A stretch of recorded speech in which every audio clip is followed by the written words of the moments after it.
Just as everybody's taking their seat, I will make a comment that certainly appreciate all the presentations yesterday from the fiscal office and the budget office. I think the timing was good.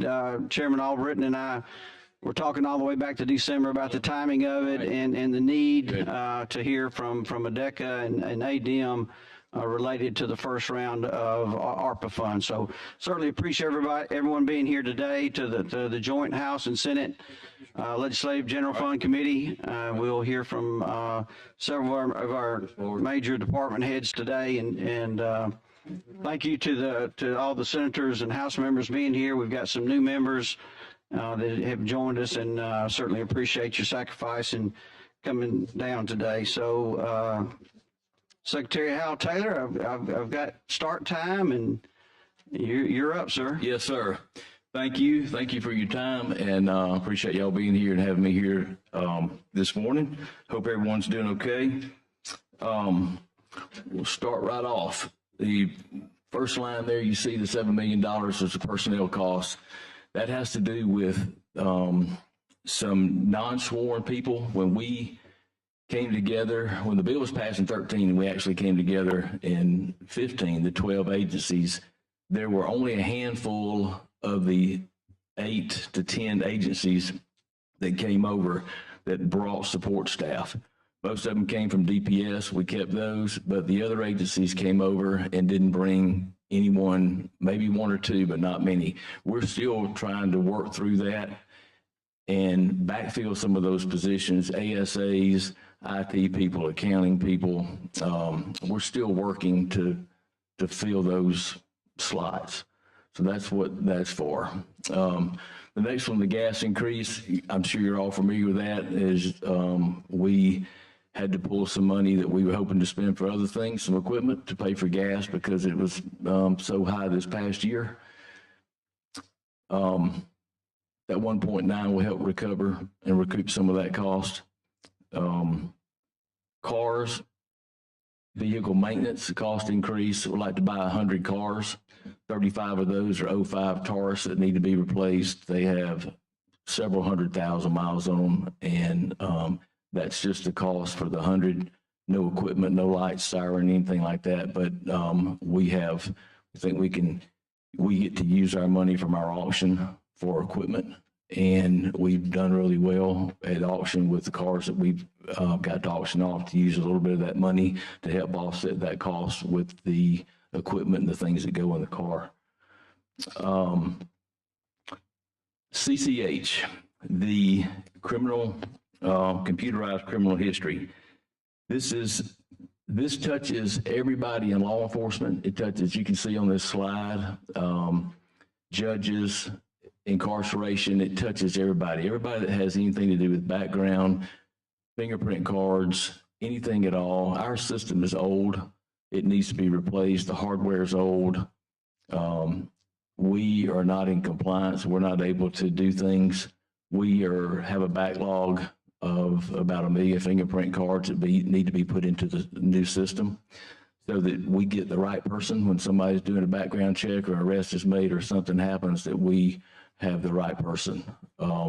This is very important. There are so many agencies that touch this. It's roughly 926 agencies that pull from this system and this history, criminal history, and information that's in here. So it's very important that it's right. It's one of those that's just, it's like the driver's license. It just needed to be done. It's been there since the 70s, and it was time to get the new hardware and software and upgrade. The next one, the 1.5, is for the new driver's license system. It's to help maintain and support FAST as the company. They can bring somebody in and make sure. It took 3 years to work to get this going. I want to thank you because you gave us the money to buy this new system. We implemented it and went live April of 22, and we're still working through some things, but it has been amazing at what we have done with this new system. 2 to 3 days faster delivering the driver's license. We're at 17 minutes from the 8 big offices from Madison County to Mobile to Auburn to Tuscaloosa. 17 minutes. It has just made it's so quick, it's so fast. The procedure, the driver's license technicians are it's so much quicker inputting the system, putting in the information. 2 to 3 weeks is what it used to take to get a vehicle process an accident report. Now it's 2 to 3 days with this new system. One of the biggest benefits for CDL drivers is they are now able to upload their medical card and several other documents that they used to have to take off work and come into our facility and sit there and bring them to us and let us upload them. Now they can do it at home, online, upload that. There's a multitude of things you can do online now. Of course, renew, you can update your address. You can, your emergency contact information you can put on there. You can do reinstatement online. There's so many things now that you can do online. We have approximately 24,000 hits from online activity every month. So that keeps somebody from having to take off and come into our office and sit there and have that done. So thank you for helping us get that, because it really needed to be done, and it's taken a while to get it going, but that 1.5 helps with the support to be sure that we're staying doing what we need to do. I don't have the IT personnel capable or have the staff number-wise to do that, and they can keep it up and going. We're still working through little things. When you touch every piece of equipment in this state, every probate office, everything from to the probate offices, hardware, software, everything at all. It's a big undertaking. It's went really well. So that's the need for that one. The let's see the next one. So the criminal justice network system, the next one's the 4.5. It's the NCIC. It's everything that Let's touches. It's everything with police officers that they touch. Our criminal history goes into there. FBI, we're not in compliance. Some parts of our system are not in compliance with FBI. It's just old hardware. It's old software. It needs to be updated. I can go back to the driver's license issue. We put a Band-Aid on it for so many years to make it work, and we're to the point where it can't be done anymore. So that's a critical need for that 4.5. The next thing is the training equipment. Our academy is about 15 years old, a new one in Selma. We have things that need to be upgraded. Our audio visual needs to be upgraded. We have kitchen appliances. A walk-in cooler doesn't work. We have a stove that doesn't work. We need general maintenance over there and upgrade that facility over there. We use that facility. DOC uses that facility. We run a regular A-Post basic class out of there. And there's a lot of people over there. We do continuing education training over there. And it just needs some upgrade and some things done over there to keep it up and running. Accident investigation training, we do all that over there. So we really need to get that work done. Voice over IP, we've done everything in Montgomery with our phones to swap those over. We need to continue throughout the state for all our offices in every other county that we have. We have 7 divisions, but it's cost effective. It's works with our system here, and we just need to do it statewide. That's what that voice over IP is. Pharaoh scanner, we use those on scenes, mainly homicides. We have a couple. I'd like to have one in all 7 divisions. We have to use the one we have now and bring from other parts of the state to the other parts to work. We lose time. Evidence and things like that get cold, and we need to get on it quicker. These things work really well. They recreate the scene, show blood spatter, bullet trajectory, and things like that are very important. Our drone system, along with that, the drones, I need to replace some of the drones and some of the equipment that goes along with that. The drone program for us has been incredible. We use those drones to fly hostage negotiations, looking for missing people. We use them to fly the interstate or wherever there's been an accident. We can now, what used to take 2 to 3 hours to go out and recreate a traffic homicide investigation, we can fly that in roughly 15 to 30 minutes and go in and plug that into a computer base and recreate that scene, especially if you happen to have 2 cars with 2 fatalities and there's no one there to tell you what happened. You only have witnesses. So our drone program has been huge and saved a lot of man hours and time. Sonar unit, that's for the Marine Patrol, looking for bodies that have drowned. There's a couple of people in the state that have those. We would like to have one or a couple of those so we can use them. There's other people in the state that have them, and we can borrow them and use them, but it takes a long time. If we had them here locally or with us, so we could get them to, Smith Lake or Lake Martin actually has one, but it would take under 3 hours. Right now, we're about 18 to 24 hours. And that's a long time when you're trying to look for somebody that's drowned, that's moving with, the water and current, things like that. So that's a huge piece of equipment for investigation and body recovery. Boathouse repair. We've got a boathouse that a Marine Patrol parks boats in at Lake Logan Martin and at Lake Martin that just wood is rotten, just needs to be repaired. Just maintenance over 20 years and hadn't been attended to, that needs to be repaired. The next one is aircraft. I have a plane that has a 20-year-old GPS and weather instrumentation system that needs to be replaced. That's at $25,000. Social media. This would help Fusion Center when we're searching for somebody. If somebody has in cybersecurity, maybe they have taken your name and used it to open an account or do something, or used it in social media some way to try to be someone that they're not. We can go in and try to offset that and scan all the social media and look for these names and things that these people are doing to try to catch them before they do anything to harm you or someone else. And that's all I have. Yes, sir. Any Thanks, questions? sir. Any questions from the members of the general fund? Yes, ma'am. Did you go back to your, I think, first slide presentation?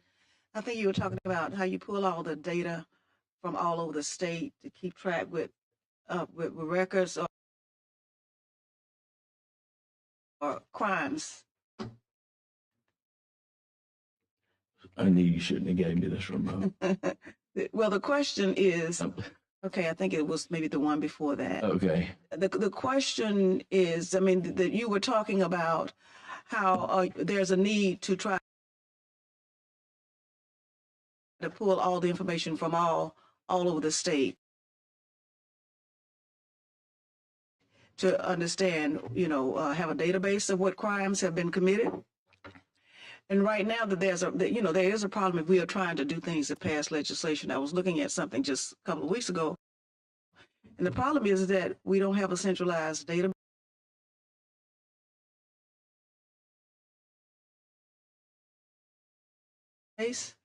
where all that information is collected. I think this is, if this is correct, is this what you're talking about? It's not. It's not. I know what you're talking about because me and Cam Ward and John Hamm have all sit down and talked about all this with other people trying to come up with some type of system. This is just something internally that it would go back to NCIC for checks and things like that. Now, it would help if when we get all the fingerprints and everything into the system, when you're looking for somebody and you have all this information there and the upgraded data, it would help. At least you would know where these people are. But we need a little bit different system to combine all the agencies together, I think is what you're talking about. Similar to that, I know. It's close.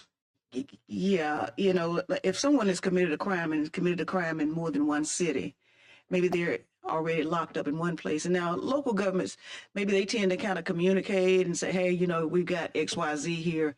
They're getting ready to get out, and they'll send somebody to get them because you've already got a crime over in this area so that they know. But oftentimes you don't know.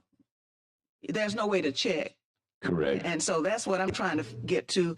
Is there something that we might create as one central database that for everybody? You're right. There is. This would help assist with that, but it's not the total for what you're asking for. DOC, pardons and parole, AOC.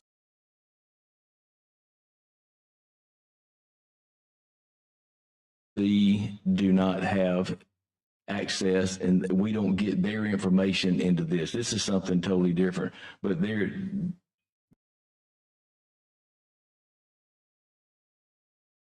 that could be done.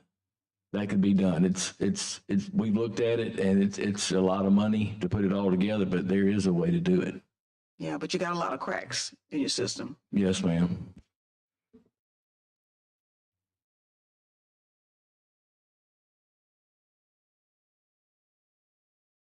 Thank you, Senator Livingston.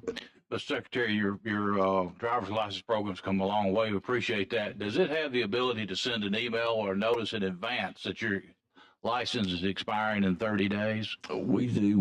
We send out a card. You do send out a card? We send out a card, and when we have the email, I think we do this.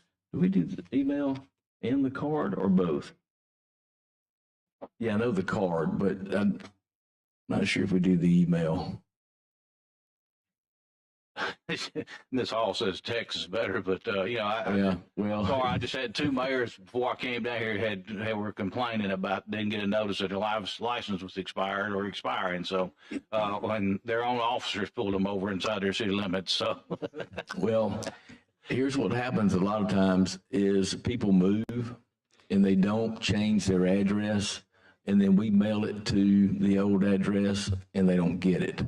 Where now you'd have to come in our office and sit and wait to change your address. You can do it online. So hopefully that'll help with that.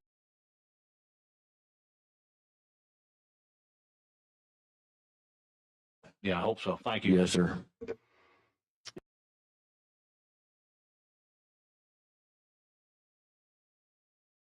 Any other questions?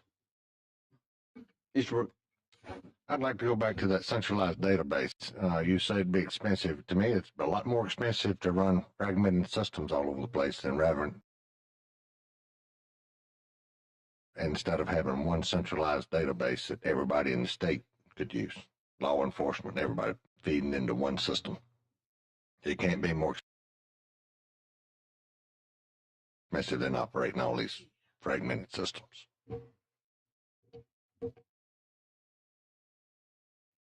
Any other questions? Thank you, Secretary Taylor. Yes, sir. Thank you very much. Appreciate the work you do. Yes, sir. Thank you for all your help with everything.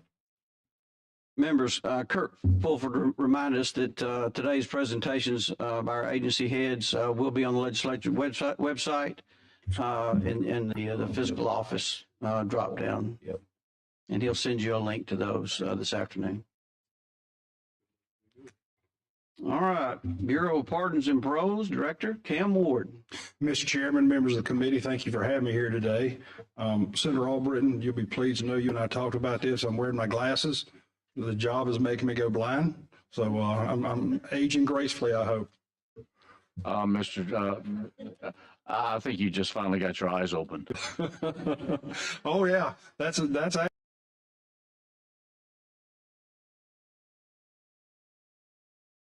actually very true. Definitely eye-opening. I always say last year when I came here, I said the year before, it feels like being a chicken at a Colonel Sanders reunion. So I'm always glad to be back with you guys. Let me briefly, for the new members, go over exactly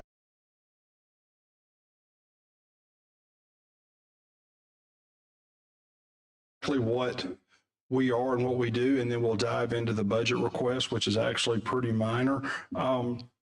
Bureau of Pardon and Parole, there was a major change in 2019, which established how we run and function. A lot of people associate us a lot with the board, and while we do support the board in their grant or denial procedures for paroles and probation and pardons, our primary function is actually supervising those who've already or not incarcerated, whether it be post or pre-incarceration. We have 64 field offices, 780 employees. Of those 780, 384 are actually certified law enforcement officers charged with supervising those who are currently under the state's jurisdiction but not incarcerated. And if you look at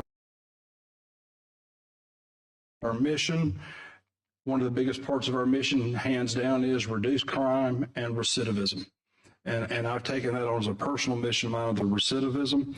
We, currently we're staffed as far as our officer to client ratio is 1 officer to 75 active offenders. That's active probation and parolees. And a lot of that sounds like a lot. The national standard they expect you to have for that monitoring is 1 to 85. So we're actually below the national standard. So we're actually doing very well in that area. However, we complement that with our day reporting centers. So we have 11 DRCs, as we call them. That doesn't include the prep center, which we'll get into a little bit later, as well as the Thomasville facility. But the great thing about these DRCs is, and how it helps us accomplish our mission, and it's a big part of our budget, is it reduces recidivism dramatically. It provides substance abuse treatment, mental health treatment, and it also provides now, with our partnership with Ingram State Technical College, job training for those who are in the state jurisdiction, but they're not inside the walls. Currently, recidivism in Alabama, we get asked that a lot about our agency. What is the recidivism rate? There's a lot of debate on this issue. However, you go to the FBI or Department of Justice website, they kind of do a uniform system of analysis for every state. Right now, Alabama, under their jurisdiction, under their criteria, is listed at 30% recidivism, which means that we would be ranked 25th in the country. We're right slap in the middle. My goal as a director, and one vision I really feel passionate about, is how can we get that number from 30% to say 15 or 10%? That would put us in the top 5 in the country as far as how we handle recidivism. And I'm committed to that, and it's primarily through our DRCs. The data we have our most recent data since COVID, post-COVID era, I call it, shows that if you successfully go through a DRC program, you complete your drug treatment, you complete the job training, the recidivism rate goes from 30% to 4.1%. It just works. I mean, we're tackling the underlying issue. And if they're out in society, I think we all agree that's the results we want to see. Currently, we're serving about 825 clients in our DRCs, and that includes both probationers and parolees. So very quickly, and I'll dive into our budget request, who do we supervise? Well, currently we have 44,542 people under our supervision in Alabama. That includes active and inactive. Inactive means that they're so low risk, they just check in every once in a while. Active being obviously they're higher risk for recidivism. Of those 44,000 people, roughly 77% are actually probationers. A lot of people don't realize that the bulk of our supervision is probation. And that number continues to rise because post-COVID, as the dockets have backed up, judges and prosecutors are using the probation system more than they did pre-COVID. They're just so far behind, they're going to tackle the heavier cases, the more violent cases in court, and therefore use the probation system to deal with some of the lower hanging fruit, as you may say. And that's worked well. We've continued to have that supervision. 12% of the people we monitor are actually parolees. That's post-incarceration. And then finally, the hot topic these days, mandatory supervision. That accounts for about 5% of our total population. So with that being said, why don't I get into the budget? We are actually asking for a very small increase this year. It's right around 1%. You can see here for our budget request, the big issue for us is it's personnel. Personnel costs account for about 80% of our budget. Our second highest would probably be most likely our rentals and our leases, because we do have 64 field offices that we have to rent and lease. We have made a concentrated effort in the last few years to reduce that load. Anytime that we can either renegotiate a lease at a cheaper cost or move back into a county courthouse where the rent tends to be cheaper and they actually have space, we try to do that. So rentals and leases would be the second, but hands down, as you can see, it's personnel cost. This year we're budgeted for, next year we're asking for 96.13. So we're not asking for a big increase. That increase purely comes from three things. One, we always have a fluctuation in the lease prices. Two, personnel costs due to inflation will always go up. Or just told you, it's been an issue for us because we have so many vehicles. We have 471 vehicles. We need those vehicles. You know why? Because those officers need to be out there monitoring people in the field. That was a big push of mine a few years ago, is getting people out from behind to move well. Finally, we have a supplemental appropriation request of $3.95 million. Where that came from is, and I'm about to dive into that, is, again, gas prices rose so dramatically. And we also have what's called a probation or up fees that are just not stable revenue sources. So as you can see, our staffing level, support staff, officer staff, but the bulk of our costs definitely come in at the personnel side. Next, this is where we're at roughly monthly costs of $46,009, so really $47,000. Now monthly we're at $98,600. It's over doubled. It's just nature of what we're all dealing with. And not every agency has, some agencies have one or two cars. Some of us like us have a large fleet. Secretary Taylor, some other agencies, I'm sure DHR does, has large fleets. And you can see that red line, how much it is over monthly compared to the purple line just a few years ago. So that's been a challenge. That's part of our budget increase, is just so that we can pad ourselves so we don't get hit if another gas crisis comes into effect. There'll also be legislation coming dealing with our fleet. I think it's long past time that we get creative on how we handle our fleet. We have a lot of aging vehicles, and I think the idea of possibly going to a system where we could lease vehicles, we've looked at it, and it would save us a lot of money as far as maintenance costs for the vehicles. With motor pools state motor pools shutting down, we now go to the private sector for someone to fix a car. And if we have a car that's over 200,000 miles, guess what? Going to the private sector, where the cost of the supply chain has driven the cost up, is causing the price to fix those vehicles to increase every single day. So that's also something that we're going to look at through separate legislation. PUF. This is one of the more aggravating things. And I guarantee you sometime when I was sitting where you're sitting at, I probably voted for this, know me. But I'm going to tell you now, looking at it, yeah, it's a pain. So what happens is, you see this probation upkeep fund. This is a part of our budget. In 2018, we budgeted $13.1 million. 10.1 came in. Every year that fund goes down. We budget less, but it goes down every year. We were previously just budgeting based upon prior year revenue. It doesn't work, and here's why. There was a law passed many years ago that said we will collect money from someone who's on probation to help pay for the cost of their supervision. However, back in 2013 or 2014, we passed a law that said, look, you can't impose this on somebody who can't pay it, which I agree with that. The problem is then this: there's no mechanism to enforce payment of the fund. So while it looks like it's part of your budget, you're really declining every year. And so this year, as opposed to budgeting higher in the probation upkeep fund, we're coming in at a much lower amount. It's earmarked for probation services anyway, so it's the only thing we can use it for. But that's why we increased part of our general fund request, is to make up for what we know is going to be a shortfall in this fund. Prep Center. So 2 years ago, the legislature funded the purchase of, then it was called the Perry County facility. We call it the Prep Center, Parole Reentry Education Program. And I will tell you, it's been a good success. And it's going to be a bigger success. And I think it's going to be the model for us in the future. We have mental health services. We have substance abuse. And now Ingram is building an $8 million facility out there for job training for those reentering society. We now have 15 private sector partners who are hiring people who are on probation and parole through our various DRC system. We just are about to graduate our first 10 people coming up this Friday. And I'm proud to say that all 10 are going to graduate, and many of them already have job placement.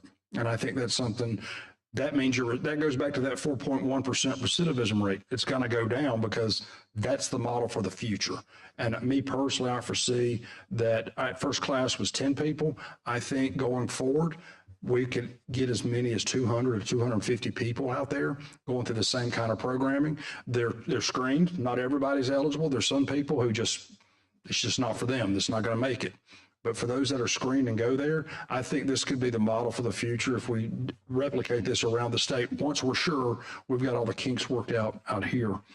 Next, and by the way, there's legislation coming, Senator Coleman Madison and some others, that will turn the Thomasville facility, which we own, is previously known as Life Tech.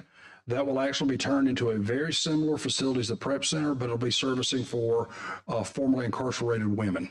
So that way we'll have both services for both. So mandatory supervised release. I know everybody's been excited about this one. Couple quick things on that. So I've been asked, this map is kind of interesting because people ask me about the GPS monitoring system we use.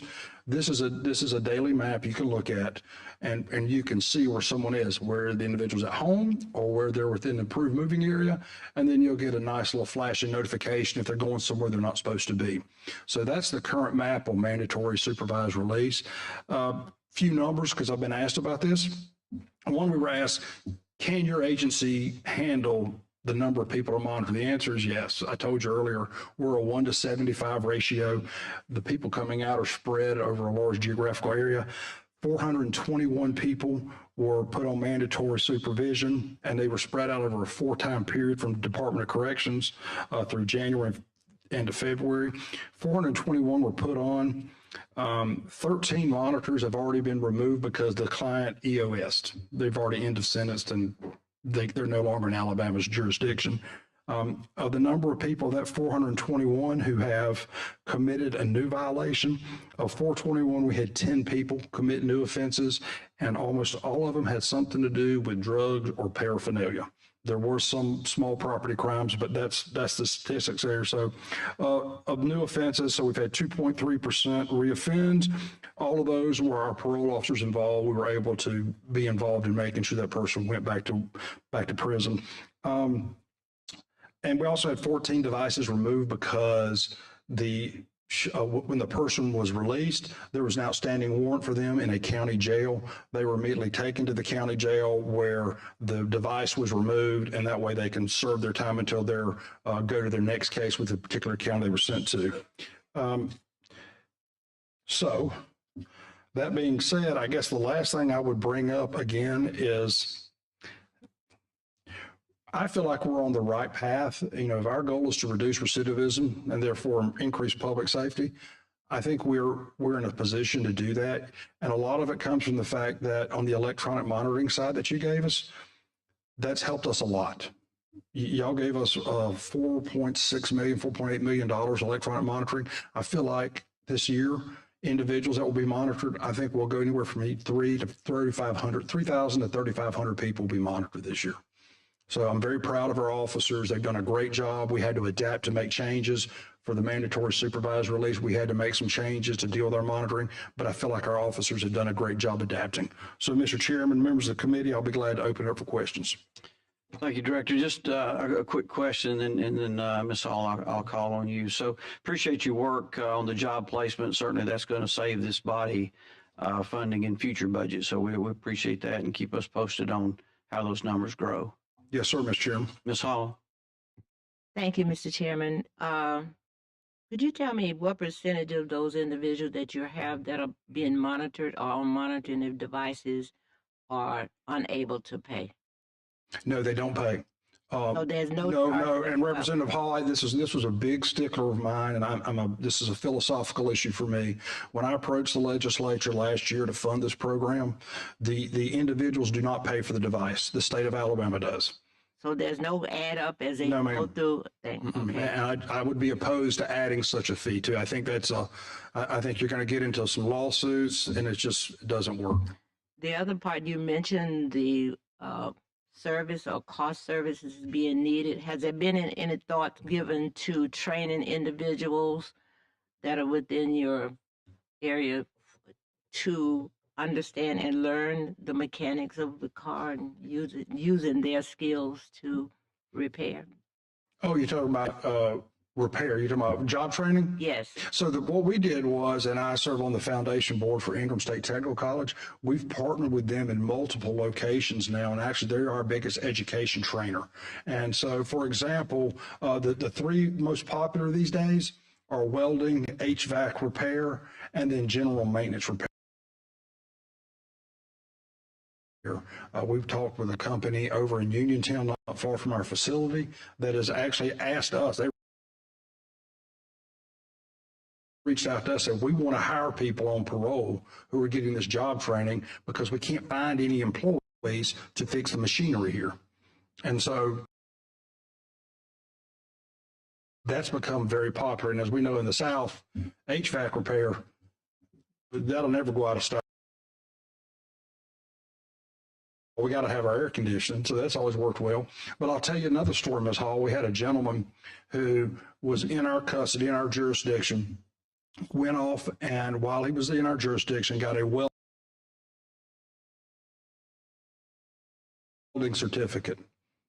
He started off at $85,000 a year. He completed a substance abuse and addiction program. And you know what? He's never coming. He's not coming back. And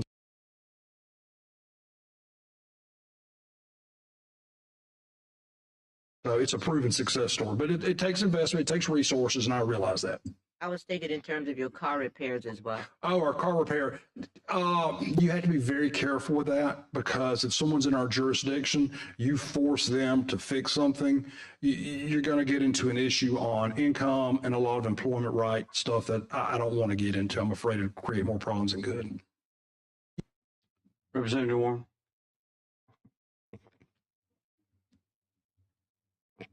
Thank you.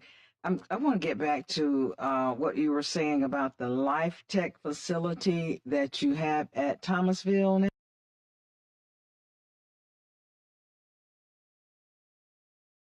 Yeah. Correct. Okay, and this is only for females who are on parole? No, so it's an older facility. We've actually owned the facility for years.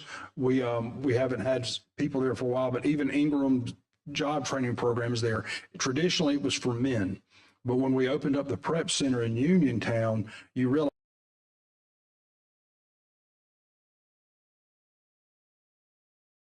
geographically they're so close to each other that they were going to be taking people from each other. It didn't make sense. Plus, the fact that we don't have a center for women like we have in Perry County, it was just a natural fit, and that's why legislation's coming to actually address this, that we need a women's only center. And according to Ingram, some of the things they want to do in addition to our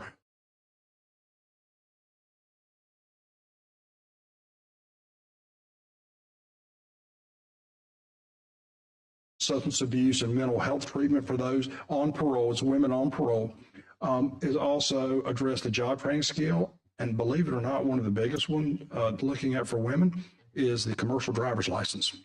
Okay. And there'll be a CDL program out at out at Thomasville that will actually address that. So this is a residential facility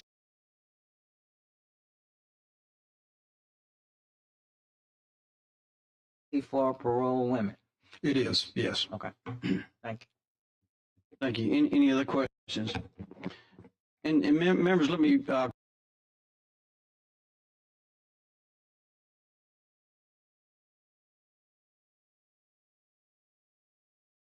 I want to certainly be open about any of the members sitting in the audience there. We do have a microphone here, and simply approach that microphone if you have a question as well. I appreciate, Mr. Chairman, members of the committee, give me your time today. Thank you. Thank you, Director Ward. Appreciate you. All right, next up, Department of Corrections. If they're ready, we're a little ahead of schedule. Commissioner John Hamm.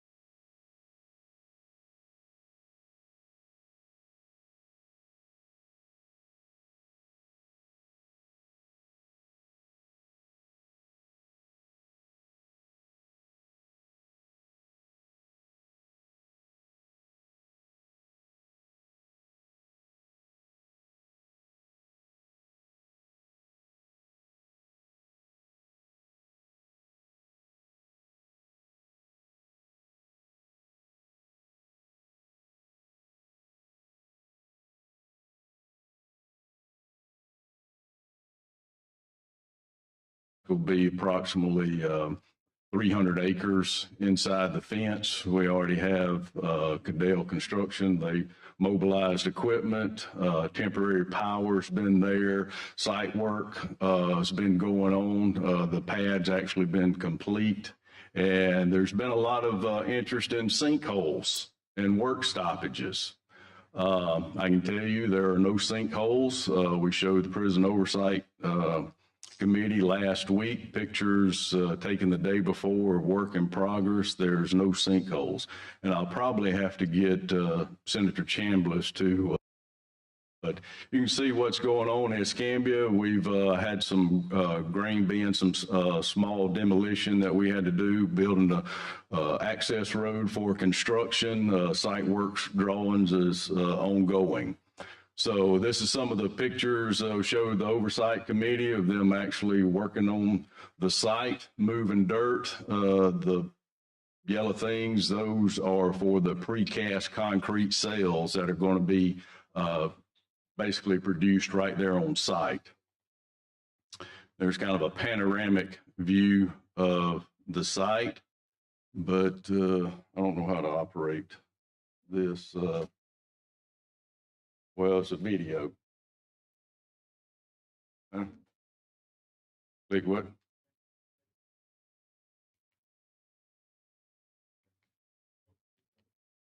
Was it going? No. There we go. Somebody did that. Appreciate that.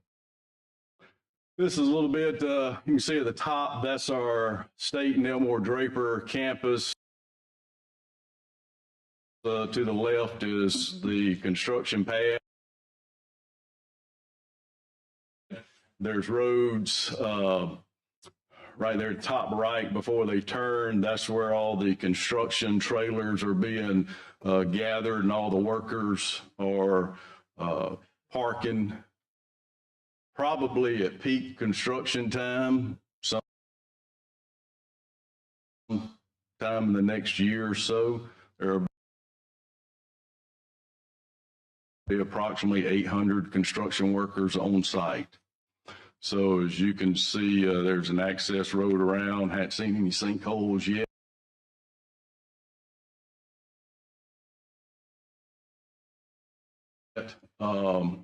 But what's also Senator Chambliss pointed out, that's nice, smooth, compacted dirt for a pad, and they're going to tear it up and put drainage and, you know, sewer systems in there. So don't quite understand that, but Senator Chambliss says that's what they do. So hope you can kind of see, and this is Secretary Hal Taylor's folks at ALEA did this drone footage for me. SBI actually did this last week at the prison oversight meeting. While it was going on, they flew the site. So as you can see, it's pretty massive. There'll be over 50 buildings on this site when it's completed. We got 4,000 beds, so that'll kind of tell you they're not all in one building. They'll be in multiple buildings. Because 800 beds approximately is going to be the specialized medical and mental health facility. There is the water standing on the right. So Senator Chambliss can maybe help me out on that.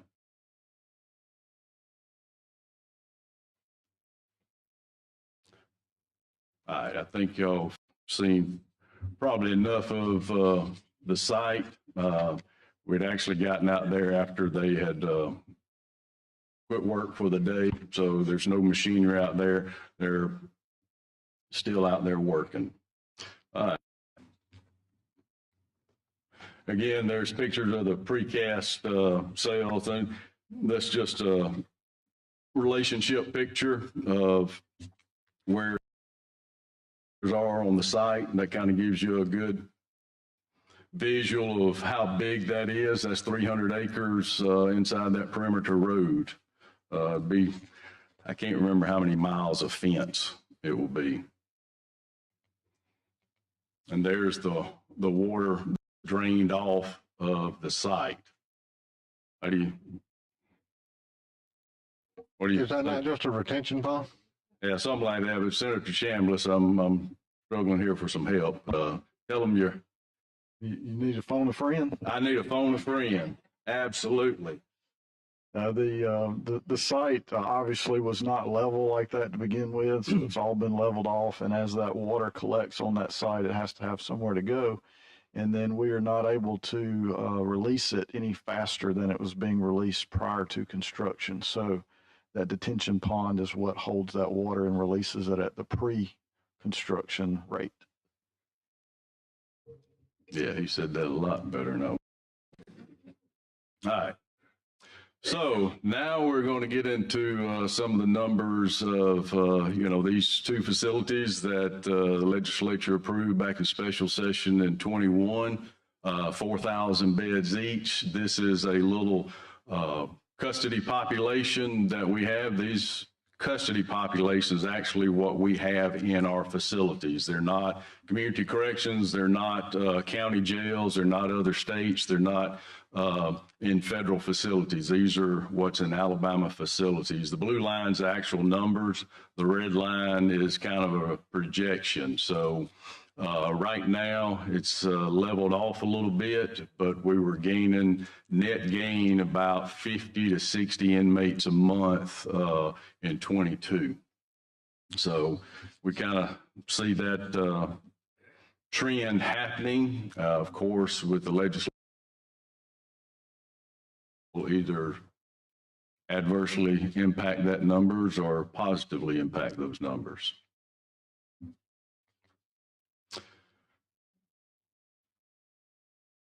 '22 actual expenses and salaries and benefits. Those are our two most expensive items in our budget. That takes up more than half of our budget. On the right, you can see what we spend others supply tremendously. Capital outlay, that's an expenditure that we have with our own facility management and engineering services that facilities trying to maintain those prisons. I know Senator Albritton back in the summer asked agencies to talk about inflation, but the food has gone up 11.3%. And when you're talking about feeding the 20,000, that's a significant amount of money. Fabric and supplies, we make the uniforms. So care items, that's hygiene items that we provide the inmates at no cost. So that has also gone up. Everything is certainly going up due to inflation.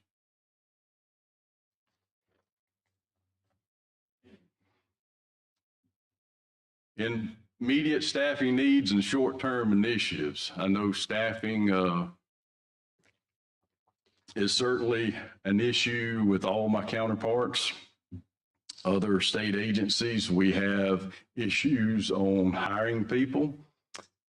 If y'all are in private business, own your own business, I'm sure y'all are having probably the same issues. So any suggestions you might have, we're all ears. I think one of our court orders says we will hire X number of security staff. I don't know how we're going to make them come to work. So what we have done to try retaining the employees we have, because first you have to stop digging the hole. We have to have employees stay rather than leave. We expanded location differentials. If you're an ASA or executive assistant or food service worker, maintenance, drug treatment counselor, any of those support positions that work inside a facility, you got a location differential. So that will hopefully help some of our support staff from seeking other agencies. We've been collaborating with state personnel on coming up with ways to work within the merit system currently to provide incentives, possibly more pay for our correctional officers, and also state personnel helped us with the location differentials, because all those have to be state personnel board actions that the board has to approve and the governor has to sign off on. So we certainly appreciate their partnership in working with us on that. We also have a MOU going around with another state agency about providing assistance to us for us on our perimeter security. So hopefully that will be worked out in the next couple of days, maybe next week, so we can start utilizing other law enforcement agencies. And I'll get back to that in just a minute.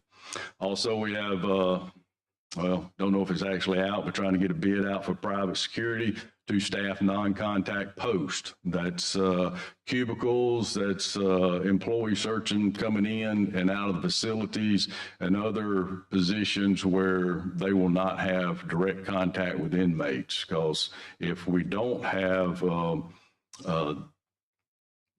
this private security, then we got to take an officer, and that takes an officer out of the dorm, or it's not posted at all. And here's a little bit of our budgeted positions and our current vacancies. As you can see, this was numbers of February the 13th. So administrative staffing, you see we have 124 of those vacant just out of those critical positions right there. Accounting, treatment, food service, personnel, all of those are extremely important in our operation. You see 124, have a total of 264 vacant support positions. A lot of those positions also are the drug treatment counselors we're talking about. You know, they get sentenced to the Department of Corrections and ordered to take drug treatment. 688 funded vacant positions in security. So if any of y'all have any ideas how we can hire correctional officers, we're certainly open to any suggestions. Vacant funded positions. Can I just ask a question? For Yes. canteen and laundry and stuff like that, we can't use prisoners for that kind of stuff? The laundry service workers, we have to have them supervising inmates in the kitchen. So they do a lot of that work, but we have to have the individuals to supervise them. And we were talking earlier about other places. We can't train people to be correctional officers and stuff like that? I'm not sure I understand train people to be correctional. Pardons and paroles, we're talking about training people to be welders. We're talking about training them to be all these other things. We can't Officers. train them so that when they are released, they're trained and can be hired. Well, the Alabama Peace Officer Standard and Training Commission has a little thing. You can't be a convicted felon and have an APO. We can't. That's another state agency, and that's their rule, and I don't think they'd change that. Chairman Lee. Quick question on, and I think it's pretty much in the whole nation, No. but with the new design of the facility that's being built with 4,000 head count, if you take one of our old 4,000 head count to the new facility design 4,000 head count, now that's going to drop some on the need for security. My understanding, is that accurate, or do I remember being told that because of the design it was going to help with the safety of the prison, of the I guess the security and all those people, and maybe even use less than what we're having to do now? Yes, or not knowing exactly what y'all were told, but the designs will be more efficient. But the main thing, and I think the point you're trying to make, is these facilities will have a larger percentage of sales than dorms. You know, the Easterling, Ventress, Bullock, those types, they're basically open base. So you have, if you don't have adequate staff, it's hard to control this room full of people. So the efficiencies of the new facility, where it will have more sales to where you can restrict movement and have control movement, it will help. That's a good selling point for safety for a new employee. Absolutely, and that's one of our issues we're dealing with in trying to retain, recruit, and hire people. And I would encourage, by the Personal way, safety. the legislators to take the advantage of doing a tour, because whenever you walk to a size of a basketball court and you have 200, and it's because of the amount of people and facilities you have 200 people in bunk beds on the size of a basketball court, and these are not nice people. And so tempers are going to fly, and it's an unusual situation, one I've never seen before, and it's almost uncontrollable. We're putting people in an uncontrollable position as far as security.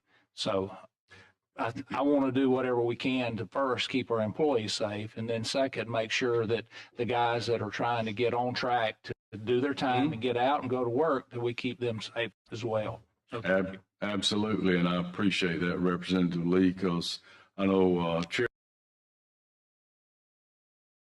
Reynolds and Representative Witt met with them several times at Limestone, and they know firsthand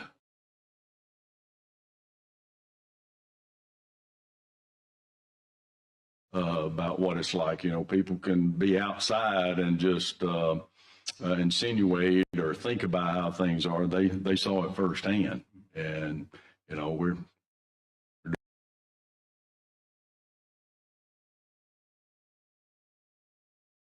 doing the best we can with the resources we have. Representative Hall.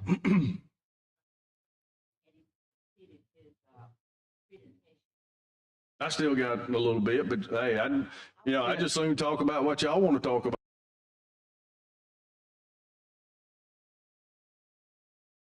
Yeah, I'm going to allow questions related to his staff. Well, I know that's a very important part of the presentation. I just wanted to make sure, and I wanted to have an opportunity, but I don't want to start because my question not related so much to staff. Well, I'll let you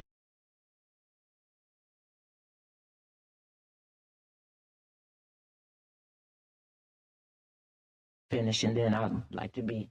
Thank you, Ms. Hall. Thank you. Representative South. Thank you, Mr. Chairman. Commissioner, you've got a task ahead of you, and we all know that, and want to help you come up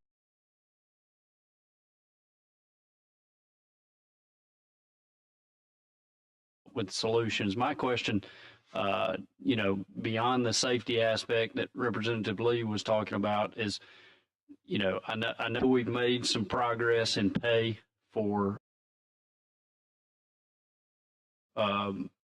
officers, security. Where do we stack up compared to our surrounding states, both inclusive of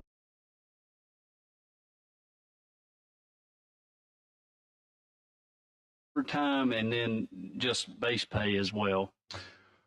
Good question, Mr. South. Compared to other states, not too long ago, we were actually ahead of other states. But my counterparts and I get on a call once a month, and this is also an issue with other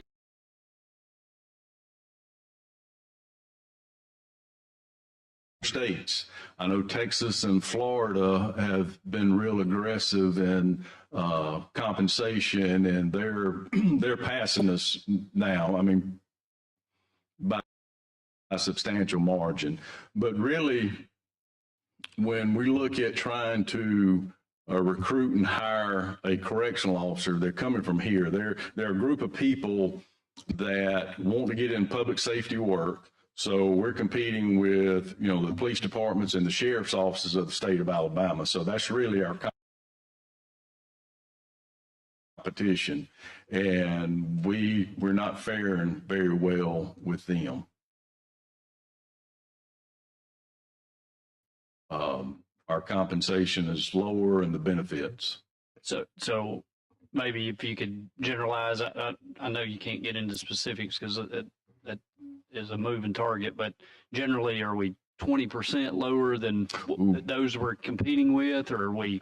You're asking me math questions now. So ours, start off in, let's just say, the mid 30s.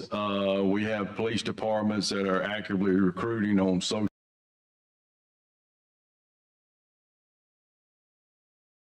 social media that make in the high 40s, low 50s. I know some have even touched the $60,000 mark as starting salaries. So we're almost 50% below that. And also the locals do a real good job of advertising tier 1 retirement. Go ahead and continue, Commissioner.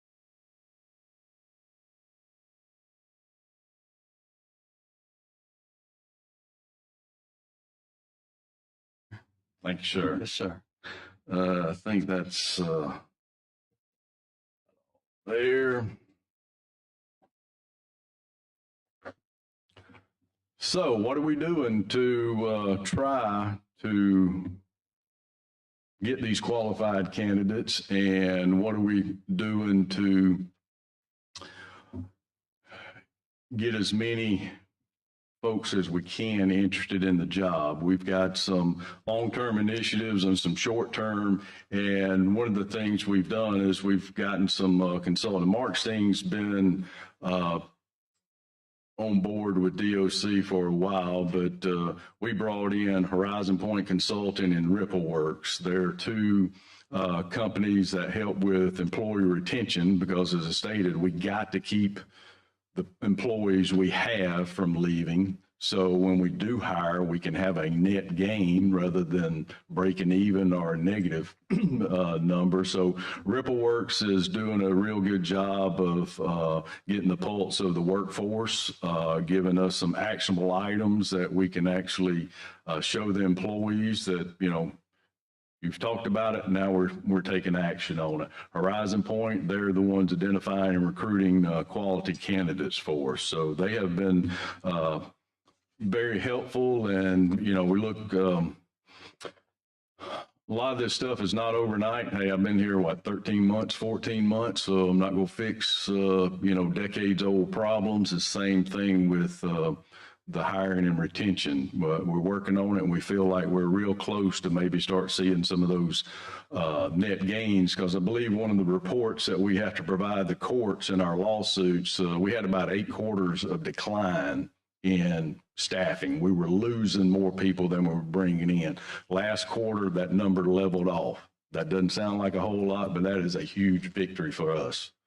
So we want to continue to level off and go up. So that is the plan.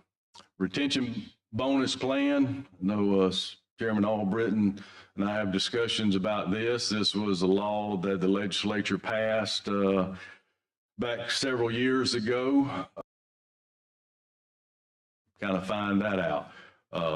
We're still, the law expired December 31st, as I stated, but we'll still be paying out some of the bonuses for those individuals hired prior to the 31st of December.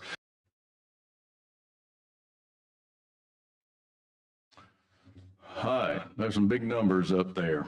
Our first, we put in court-ordered requirements about increased medical of y'all in the past, but I'm putting it up there that that's what the courts have been saying we need to do. Litigation and mitigation considerations, things that we're trying to do now. If you look, we have at Department of Corrections, cell phones, contraband runs everything else. So we do searches on a daily basis. We recover cell phones, but as fast as, you know, we dirty staff bringing them in. We do have staff that we catch, we arrest, we prosecute for bringing in contraband, but majority of the contraband comes in over the fence. We've been putting stuff out on social media of arrests we've been making on this because we're very active in it. But it doesn't seem to get traction. But matter of fact, Director Ward talked about one of the 10 that was reoffended on the release. We got one of them. He dropped 2 former inmates off through contraband over the fence, and our folks arrested them. So that was one of them. But that is a tremendous issue. Unfortunately, it's technology and it's not very cheap. So that is something we have to do, Representative Lee, for the safety and security of our staff and our inmates. Canines, other perimeter control equipment, that's something to mitigate contraband. As you can look, the other things, increased attorney fees. I don't know how many attorneys we have on the committee, but with these lawsuits and discovery requests from the Department of Justice, that requires great resources. So here's just what it will look like from the general fund, because we do have funds from other sources. Of course, it has rollover in that FY23 budget. Legislative request, we'll have several. These are kind of some of the main ones. No Director Ward, and I'm sure Secretary Taylor talked about vehicles. Governor's put in an executive order about fleet management, but we are wanting to basically do like ALDOT and ALEA, because I was involved in that legislation several years ago, be able to sell our own vehicles and have a vehicle replacement fund, because now we just have a very small line item on these vehicles and we're not able to keep up with the replacement, especially on these vans going up and down the road, hauling inmates from facility to facility or to court. It's something we don't like to have disabled vehicles on the side of the road with inmates. So we feel like this will certainly help us. Unfortunately, as departments here lately that need a lot of vehicles. Used to be the manufacturers flooded this with vehicles. We just didn't have a lot of funds. Now we might have some funds, but the manufacturers are kind of the hindrance now on what they have available for purchase on vehicles. Allow for expenditure of funds for recruitment, training of law enforcement officers and further mission of the department. Basically, that is something, I don't know if other agencies have brought this up, but we could not spend funds to help recruit the staff we needed. And what kind of funds you're talking about? We go to all these career fairs on college campuses. We work with Department of Labor, their career centers. We're tapping into veterans career centers now to where they're allowing us to come once a month to get all the servicemen and women that are exiting the service all over the world to try connecting with them. We do not have funds to, have DOC on a pencil or a flyer, or not a flyer, but, anything to hand them to try attracting them to our booth. So I think Department of Revenue asked for a Attorney General's opinion. They said we can expend funds, but it's always safer to have a law saying we can do it rather than Attorney General's opinion. So that's what we're doing, because we're behind the 8 ball, especially again, like Representative South asked, we're competing against cities and counties. And I know all y'all represent them, but we have to level the playing field a little bit. Also, number 3, it was a shocker to me, but have y'all heard that DOC is the largest law enforcement agency in the state? That's generally accepted. Everybody's heard that. Commissioner of Corrections is not a law enforcement officer. I have no authority whatsoever. That was a shocker to me. Of course, I've been APO certified for a while. Y'all know I was Deputy Secretary at ALEA, and I was under state police retirement. So coming over, not only I lost state police retirement, but I lost basically APO certification. So, and that's not such a big deal, except for, as SBI Director and Deputy Secretary of ALEA, there's not the possibility of, I won't say threats, but it's a lot more dangerous being Commissioner of Corrections. Let me just put it that way. So Also, the deputy commissioners, once they attain that, they have no A-post certification. So that's just something we'll be asking the legislature to take a look at, and if y'all see fit to give us our A-post certification.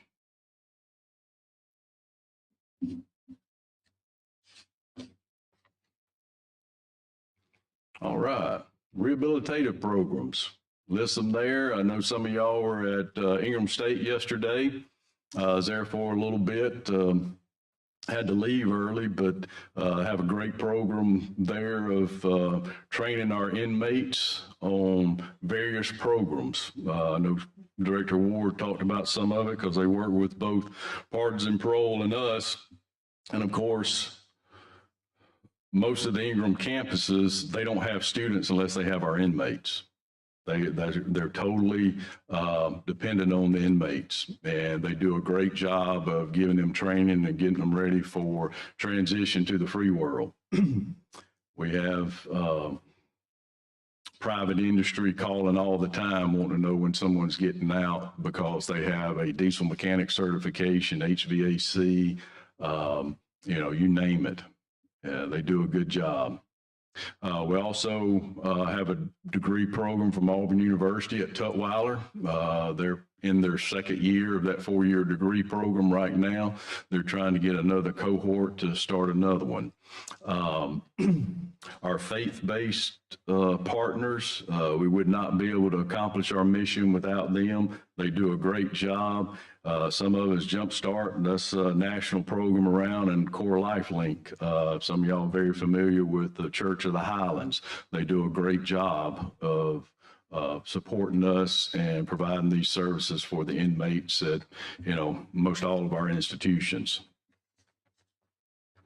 And then Ingram State Technical College, I know if President Funderburk was here, she'd talk about the prisoner workforce pipeline. That's what she talks about a little bit. There's the programs that are offered, the industrial systems technology. That's a lot of the car manufacturing industries around, Hyundai and them, they look for those certifications. So they do a good job of getting the folks prepared to enter the workforce.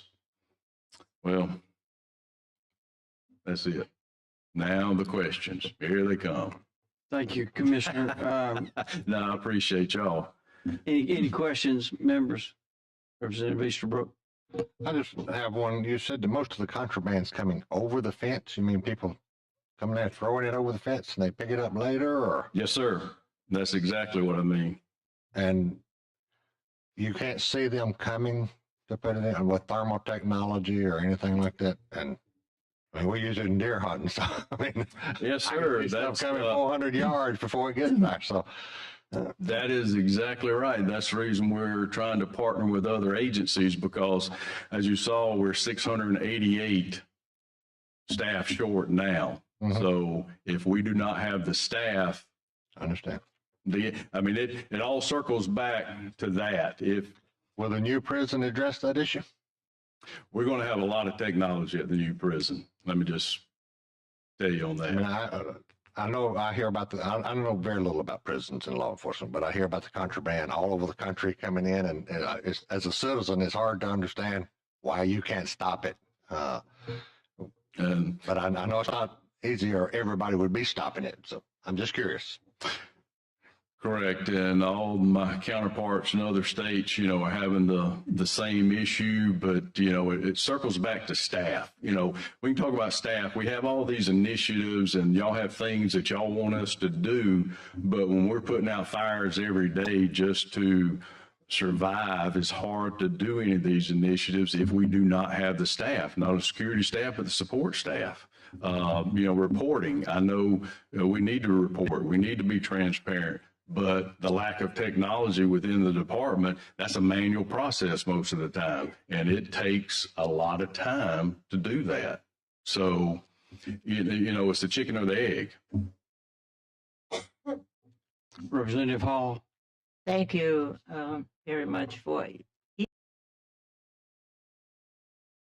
time that you mention health care, you mention the courts. requiring that.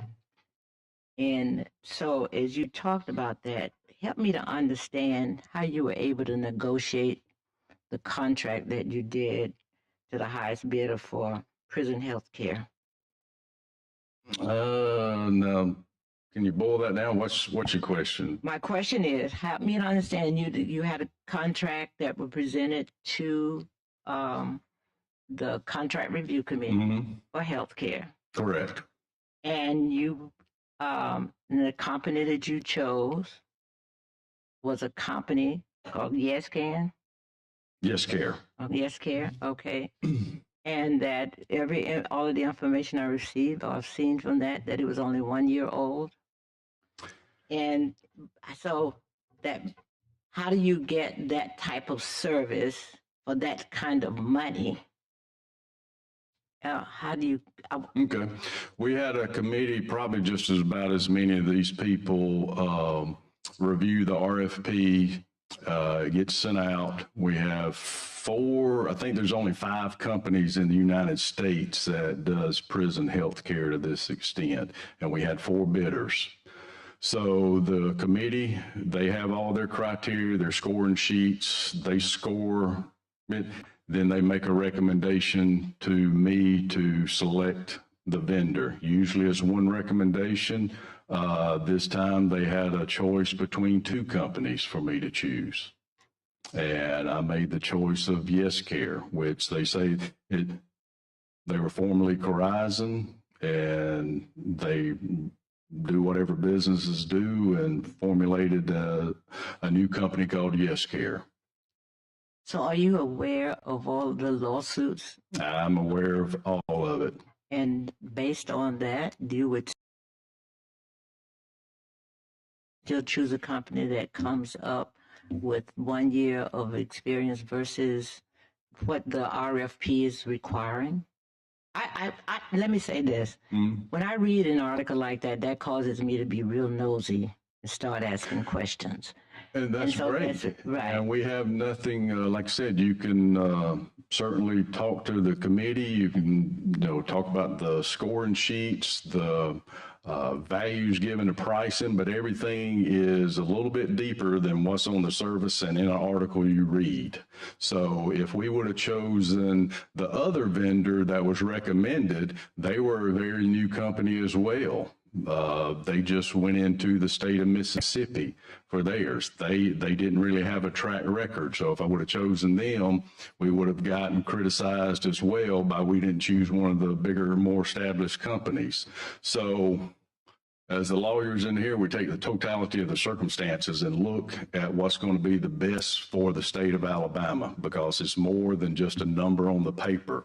One of the items that we look at, Ms. Hall, is we give them a population on the RFP. If it goes below this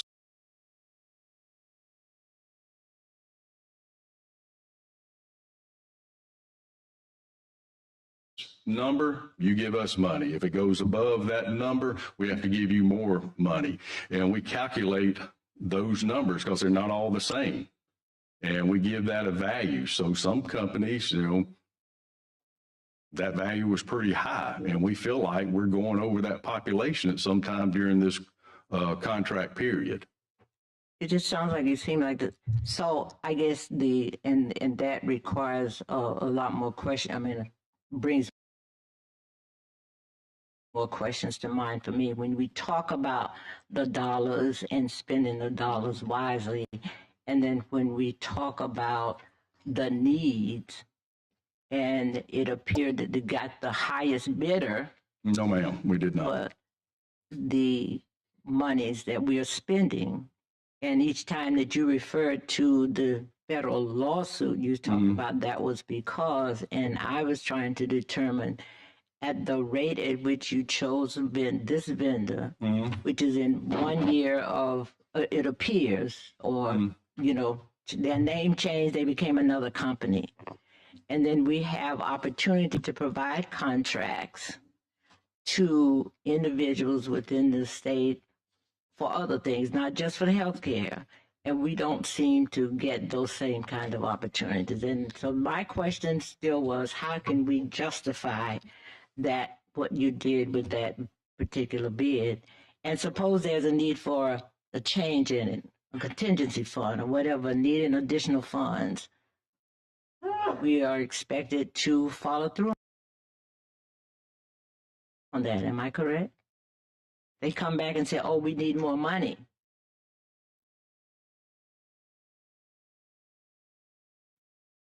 For the services that we're providing. Well, that's where we have a lot of lawyers that they have to abide by the contract. They expect us to abide by it. We expect them to abide by it. So the review committee, they scored everything. They made their recommendations, and I chose that company. So as I said, the other four, there's very few companies in the United States that can do that. And I chose the best one. They were not the highest. Are you saying that the fact that a financially distressed company, all of the other companies were financially distressed as well? Or let me say it to me, that it appears to be that you chose a financially distressed company to provide the services.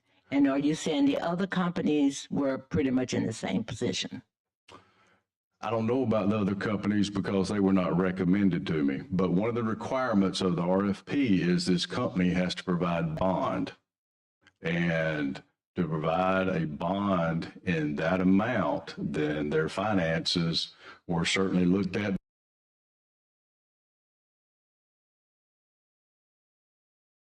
by the bonding company. That was not part of the RFP where they give us audited financial statements. But anyway, it appeared that we had a company that was in existence for 1 year being chosen. Thank you. And that's appearance. Thank you, ma'am.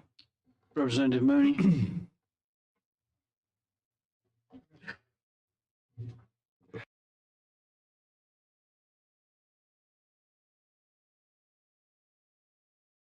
Commissioner Hamm, glad to have someone with different eyes involved in corrections. Obviously, you bring a whole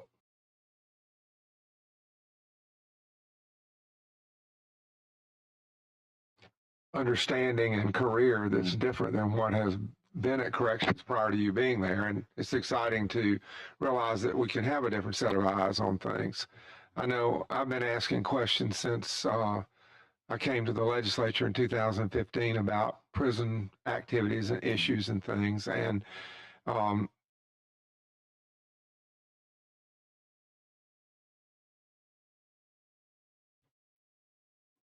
you know, we continue to have, as I guess, anytime you have these type situations, you're going to have lots of things come up. Don't ever take the asking of questions as being negative to you in any way. Absolutely. I was curious.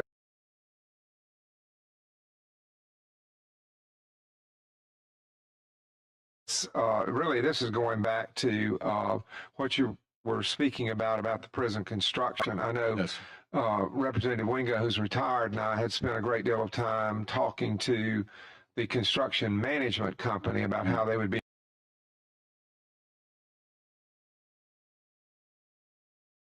managing the process and how all of that would occur.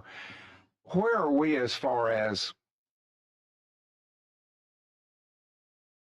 possible increases that have occurred because of the economy we've been in and the different things that have happened as a result of the contracts that were signed? Are we still about the same level? Have we had to go up because of inflationary things or whatever? That's a good question, Representative Mooney, because under the legislation y'all passed, this is not a typical Title 39 construction where, typically the state would design it, have the specs, bid it out, and then have a price. This is a design build, so we still don't have 100% design, but it's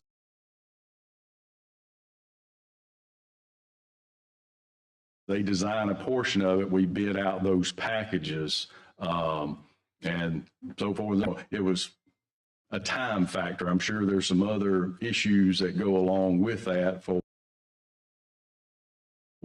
choosing that method, but it's a time thing. So So the numbers we heard about total construction dollars were not totally specific. They were somewhat estimate processes, or probably so. What y'all were given, probably so, because in the contract with the general contractor, they have a guaranteed final maximum price that they have to give it. that's what I was driving to. I thought there was a guaranteed final maximum. And what would that be? We will get that in a couple of months. We have not gotten that price yet. So that's what I'm saying. Probably the dollar amount you get, that's the initial price, and that's what we go off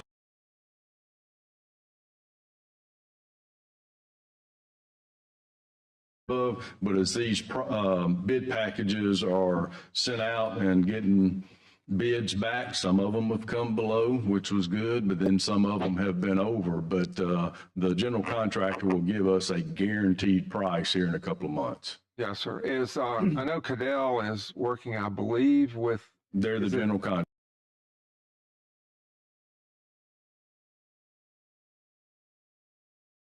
For all of it? For the Elmore facility. Elmore. Yes. Who's the general contractor for the? We do not have one. That is one of the things, we've had discussions with Escambia. We're moving along with some demolition. The design, the Elmore facility minus the medical and mental health portion is going to be the Escambia facility. So once it gets designed, then we'll just replicate that in Escambia. So it's actually going to hopefully save some time and some money by doing it that way. And once we have that, then we'll get a general contractor. Okay.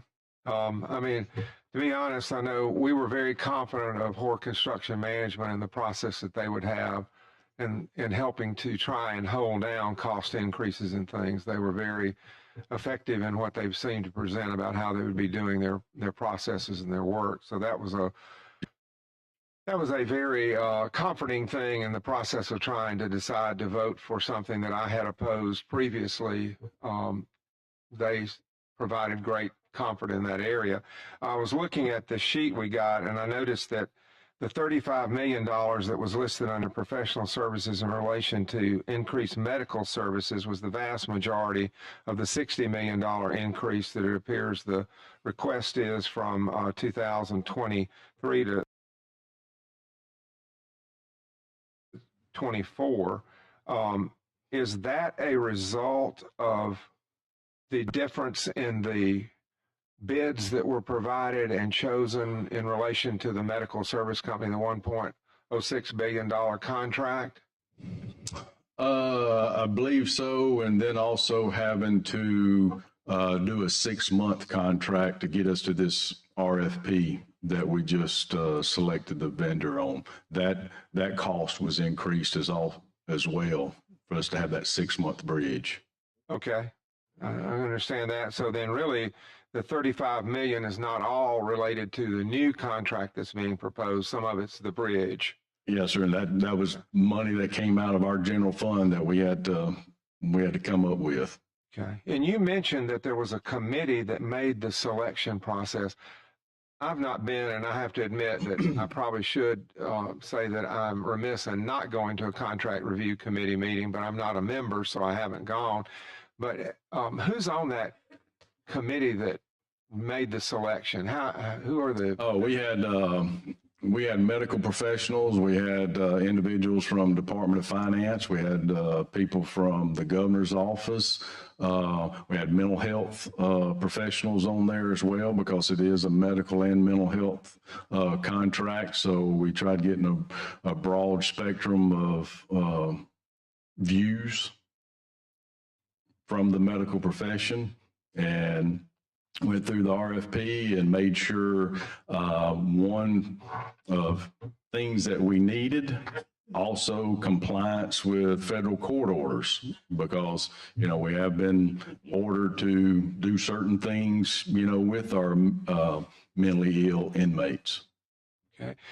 I know you mentioned that there was a company that was probably the highest, and the company that was selected was not the highest. The number that's been thrown around in, I guess, articles, I won't even call it news media, but just articles that have been written, was like a $60 million difference. Can you comment on some of that to try and help us understand that? Because is it a 5-year contract? Yes, well, I think they're 3-year contracts with 2 1-year renewal options. Okay. Yes, sir. And I'd have to look at the specifics to know $60 million difference. I mean, I'd have to get down and get the notes, because I've moved past that a little bit. I mean, I can understand you've got a lot of Getting ready for this budget presentation. Were there any consultants, like, non-members of the executive branch or doctors or other people, but I mean, like, literally prison consultant type people who were involved in that selection committee process? We did have some litigation attorneys to look at it, to make sure, like I said, we have to provide health care to our inmate population, regardless if we're under court order or not. But we definitely don't want to have a health care contract that doesn't comply with a court order. I understand completely. So we had litigation attorneys looking at making sure we had that, and they've have experience in health care contracts. Well, I guess listening to what Representative Hall had asked about, and talking about possible effects of different things that have been going on, is Yes Care a reorganization of Corazon, or is it a new company? Or how would the liabilities of Corazon and the lawsuits that are in Missouri, Idaho, Michigan, and other states relate to and affect that company in an ongoing basis? Yes Care is what I'm asking about. I'd have to get one of my attorneys to. I'm just wondering, is there a liability that could be coming? Yeah. Because they've certainly, at Corazon, walked away from some states and left them holding the bag. Yeah. Well, just throughout my career, if somebody talking about liability, we're going to have liability. Oh, yeah. I mean, people, when they say that you can't be sued, yes, you can. So, but to answer that question specifically, Representative Mooney, I'd have to get our legal counsel to. I mean, that's an obvious concern. If there's liability coming from a previous company that they were organized from, is there a conduit of that liability coming forward?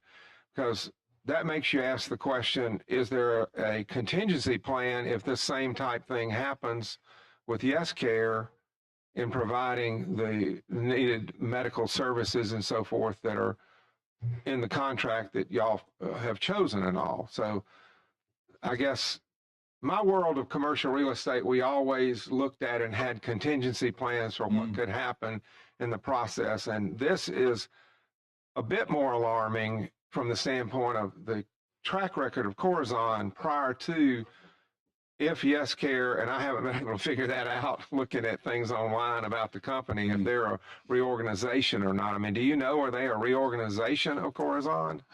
I don't know how to characterize. Let's move along. I've got other members that want to speak, and I think you said you need to refer to your attorney to follow up with Representative Mooney later. Chairman Aldridge. I'm a lot smarter in front of my computer. Thanks for your time, sir. Thank you, Mr. Mooney. Thank you, Mr. Chair. Chairman, Director, I appreciate you coming. I appreciate your forthrightness, and you're always open, and that's very helpful. Your budget request is 699 for the state funds. Is $699,650,617. I think that is an increase of about 95 million or so from last year. Is that accurate? That sounds about right, because we had in the fiscal year 23, we included our rollover money, so that sounds about right. Sounds about right. Yeah. And then I think it hasn't been extremely long ago. I may be wrong exactly where we were, but we've had some significant increases in DOC in the last 2, 3, 4 years. Now, with those increases, part of that's been the bonus. You've talked about that. But the number of employees, total employees that we've got, at least the ones that we were getting on the reports, are less now than we started back in 18 and 19. We have less people employed with DOC than we do now. But our personnel continues to increase costs that are in. Then we have issues like the prisons. How many prisons have we closed down or partially closed down in the last 4 years? Let's say 4 or 5 years. I think we they closed partial Holman and Draper. But then Draper was opened back up as the during COVID quarantine. All right, but it's closed now. Is that correct? Yes, sir. But our prison population has somewhat declined.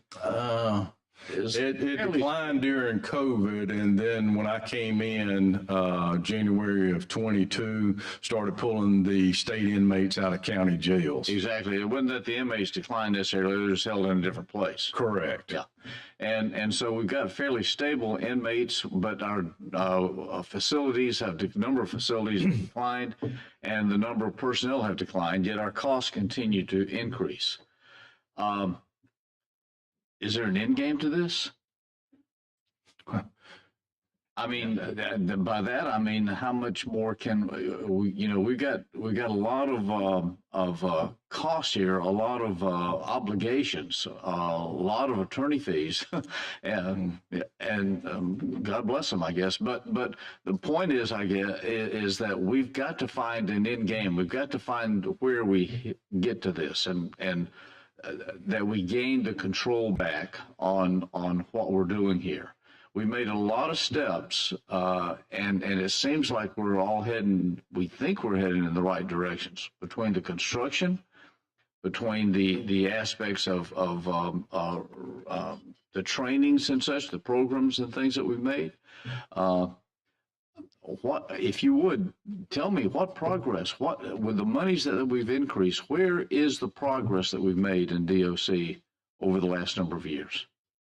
Well, I can only speak from January of 22, but one thing I can say is this legislative body over the last couple of years, from what I've seen, has supported the department and has given increases.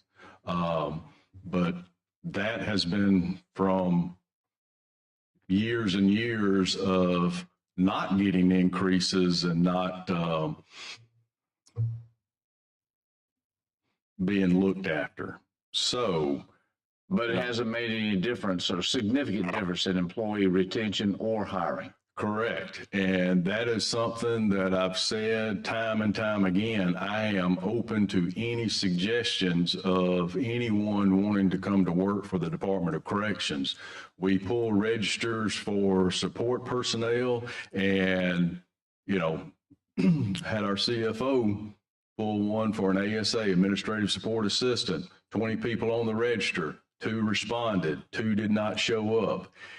That's not a Department of Corrections issue that we've done something. You know, that is the workforce of the state of Alabama from all of my counterparts that I see private industry. How Department of Corrections is going to change that work ethic of people applying and wanting to come to work, I don't know. I understand. I'm not trying to get into that necessarily. And part of it is also, Senator, that, you know, the narrative that has been created for the Department of Corrections. Yeah, we've been working 14 months trying to change that, but the external forces, they continue. Department of Corrections is a bad place.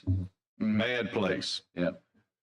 People believe that. But if it was not for the good employees of the Department of Corrections, probably wouldn't be standing up here talking to you. You know, federal judge down there at the courthouse, he would be dictating what you do. Exactly. Well, I will only point out to this to the audience that there's a lot of agencies that's not coming in to be heard today. A lot of agencies. We've selected those that felt would be most appropriate. Of those agencies that's appearing here this morning and this afternoon, we've got the DOC with an increase of 95 million, Medicaid with 70 million increase. We've got mental health with a 41 million increase, and we've got DHR with an $84 million increase. And that's just the 6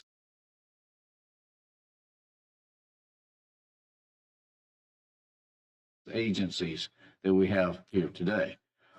Between inflation and other matters, if you term it that, the increasing in demands on the general fund is very significant, and that's part of the and parcel of what we're doing here today, is so that the legislature can have an idea of where we're headed with the funds of the state and how we're going to allocate them.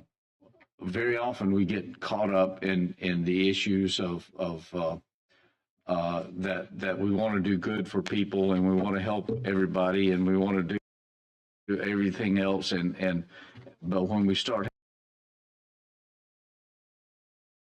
having these increases, accumulation like we have, that's where we need to be conscious of where we're headed, or where we may be headed where we don't want to go. But anyway, I apologize for using that as a forum.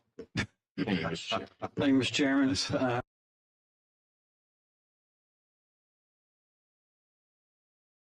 Commissioner, you got a tough job, but we appreciate the work you do. I appreciate y'all. I mean, those are requests. I mean, they're not, I'm a realist, so I know, I'm not going to get it if you don't ask for it. The courts are going to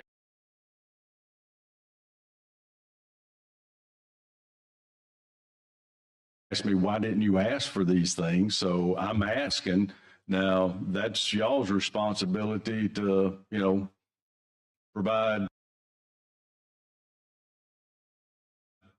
the budget for the department, and I'm certainly understanding of that.